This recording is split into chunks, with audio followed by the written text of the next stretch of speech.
Next up, Craig Fleming, who is Assistant Professor of Theater Studies at Cal State University, Long Beach.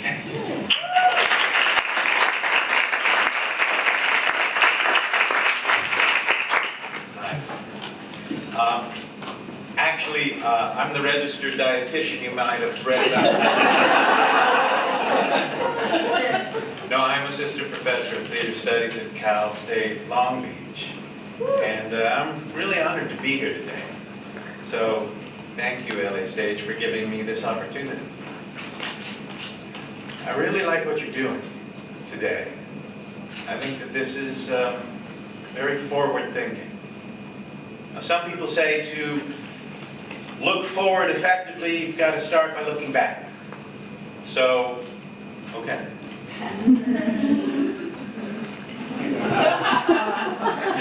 I have a book, and I'd like to read you something.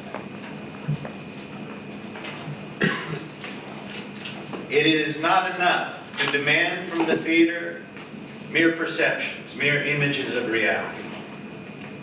The theater must arouse our desire to perceive. It must organize the fun of changing reality. Our audience must not only hear how the changed Prometheus is free, it must school itself in a desire to freedom. That was Bertolt Brecht 60 years ago. He was talking about motivating the audience into a desire for social change. And I like that. The social activist in me likes that. However, we're at a different moment in history. Our world is different, our theater is different, our audience, or more to the point of my talk today, our student audience, is vastly different. And so today, I think that we must school our students in the desire to school themselves in the desire. Let me explain. Each semester I teach nearly 150 theater majors, most of whom don't go to theater. They're wonderful young people.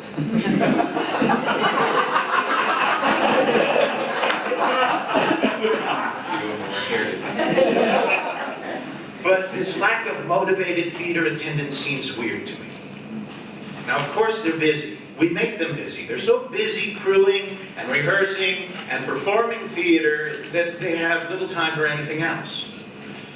But when they do have time, they don't choose to go to theater. They go to movies about superheroes. They spend hours and hours playing Call of Duty. They spend a lot of money to go to Coachella. They buy annual passes and they go to Disneyland. They really like going to Disneyland. But they don't choose to go to theater.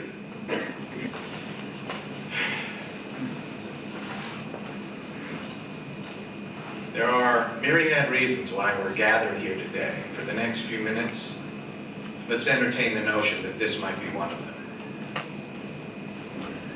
They major in theater. They're not hot for it. They don't desire it. They like to go to Disneyland.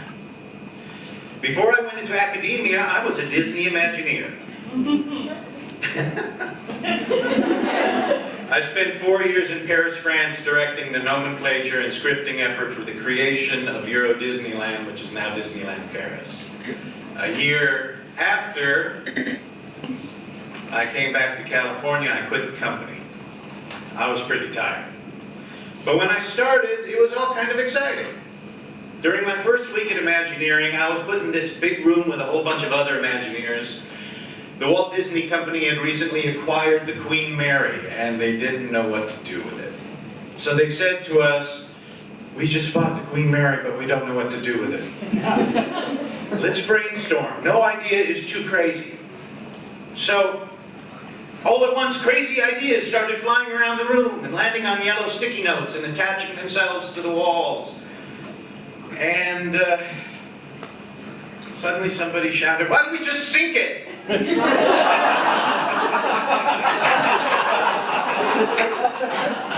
And somebody else yelled, "Yeah! Flip the ship!" And I thought, wow, what a crazy idea. So ever since then, flip the ship has been for me a kind of shorthand to mean something that was possible that most people would say was impossible, but if you really thought about it, you'd start to see that it was kind of possible. So I decided to apply flip the ship thinking to the conundrum of disaffection among college theater students. And this is what I came up with. There. Instead of training them, let them train us. I know it's a crazy idea. It's disruptive. It's counterintuitive.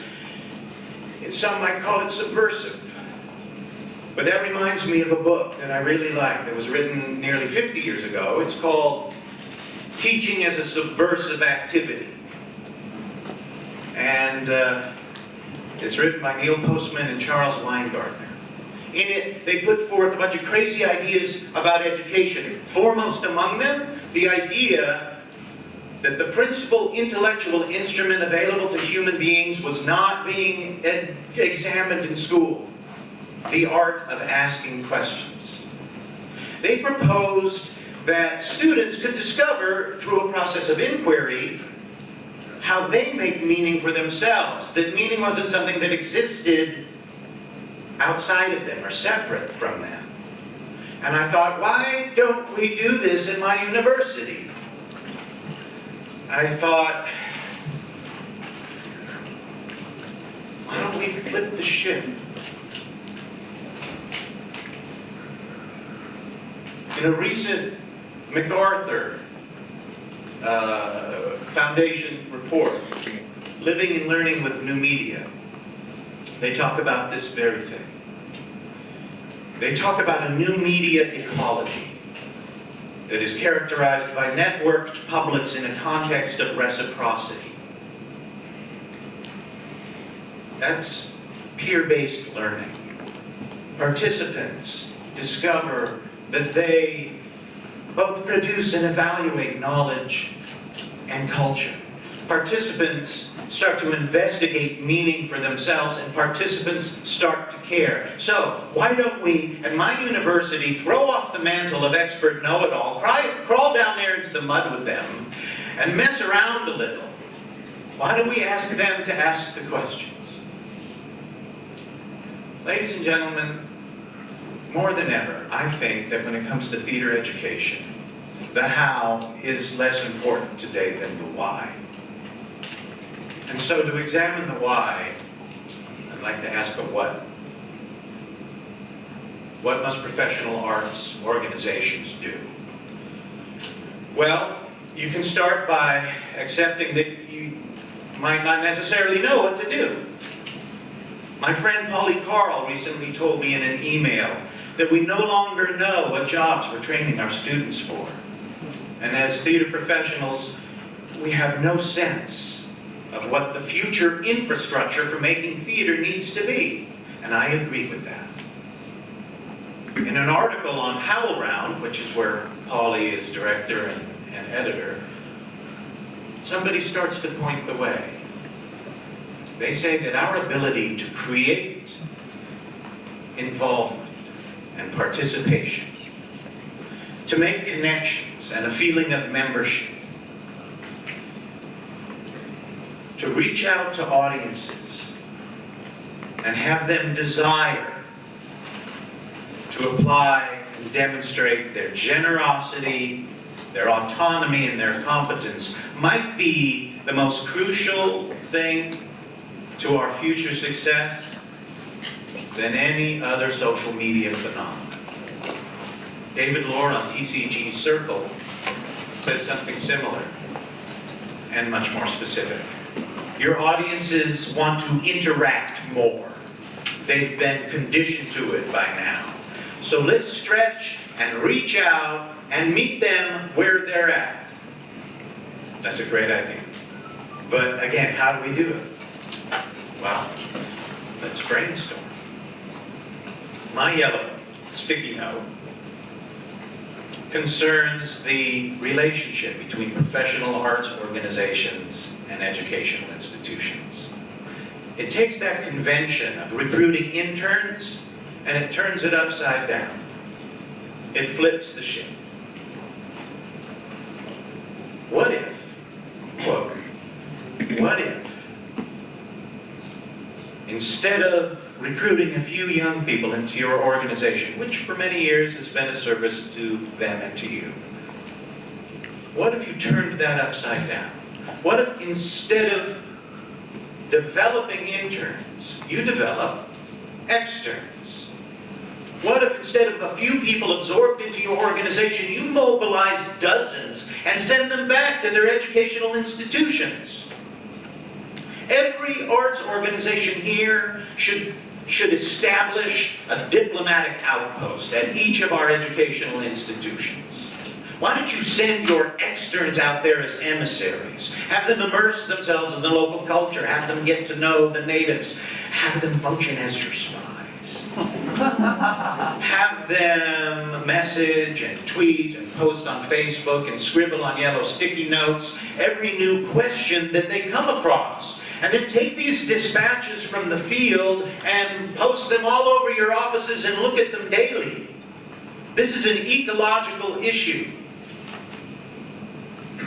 You have to organize the fun of changing reality.